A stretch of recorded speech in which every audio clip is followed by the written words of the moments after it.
ISIS is one of the terrorist organizations controlled by the British deep state. We are faced with fearsome terrorism that spills rivers of blood in the Islamic world, targets civilians in the middle of Europe and the most populous locations of the USA, and threatens the whole world without any regard to religion, race, or ideology. This atrocity rears its ugly head sometimes as the PKK, sometimes as Boko Haram, sometimes as Al-Qaeda, sometimes as the YPG, sometimes as Shiite militia groups, and sometimes as ISIS. The terrorist organizations we see resemble the tentacles of an octopus. All of them are controlled by a single mind. They target civilians. They tear apart the Middle East. They are striving towards making it impossible to live in the West. They deem shedding the blood of the innocent an essential method.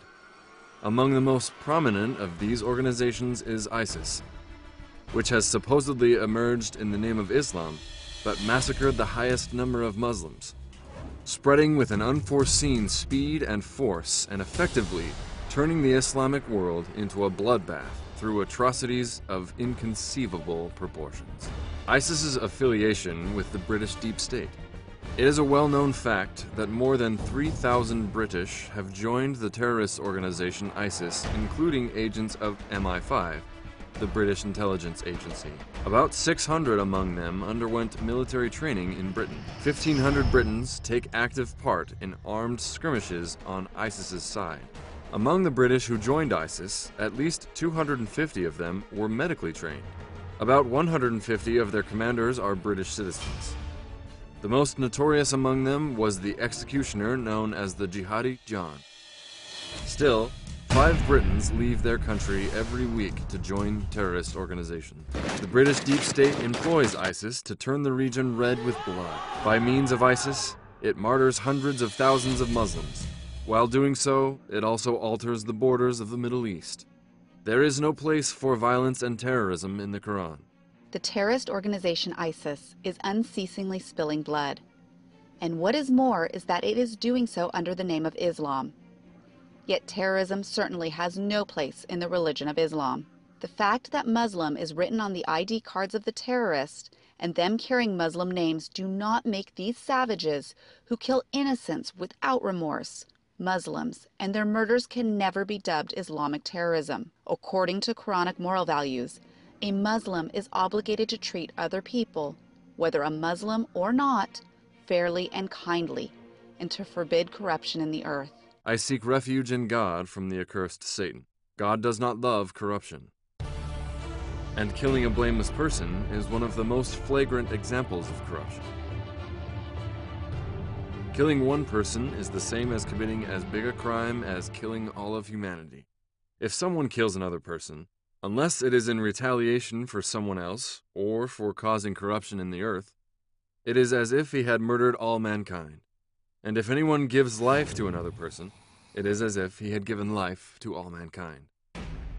The Quran deems those who carry out massacres by using the name of Islam and calling them jihad as murderers.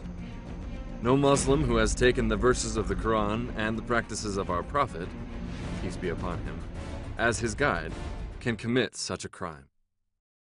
Islam orders love, mercy, and peace. On the subject of belief, Islam allows people complete liberty in a way that is precise and clear. The verses on this matter leave no room for any misinterpretation. You have your religion, and I have my religion. There is no compulsion where the religion is concerned.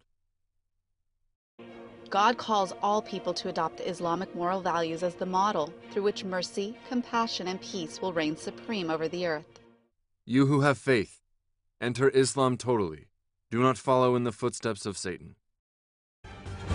How can the ISIS terrorism, supposedly perpetrated in the name of Islam, be prevented? The only way to eliminate radical terrorism is to re-establish the reign of the spirit of Quran on the Islamic geography. Those who believe and were made to believe that the solution lies in violence and terrorism should be told that. The Quran is the Sunnah, sayings and teachings for our Prophet, peace be upon him, and that the Quran is sufficient. The Quran principally preaches forgiveness, love, and mercy. There is no compulsion in Islam, and every person is free in his or her opinion and belief. The Quran deems murder a grave sin. Muslims are under the obligation to establish and preserve peace. The Quran commands just treatment in all situations. Muslims should invite people to Islamic moral values only through eloquence, not through compulsion and force. And the so-called hadiths that are cited as a basis for violence are actually false. Raising the Islamic community's awareness through an education built upon the Quranic conception that calls to love and peace will take away all the means of the radicals who incite Muslims to violence. Establishing on the earth the reign of love and peace as commanded by God will irrevocably bury terrorism in the pages of history. Thus, all the schemes the British deep state and other deep power centers have devised by exploiting terrorism will be thwarted.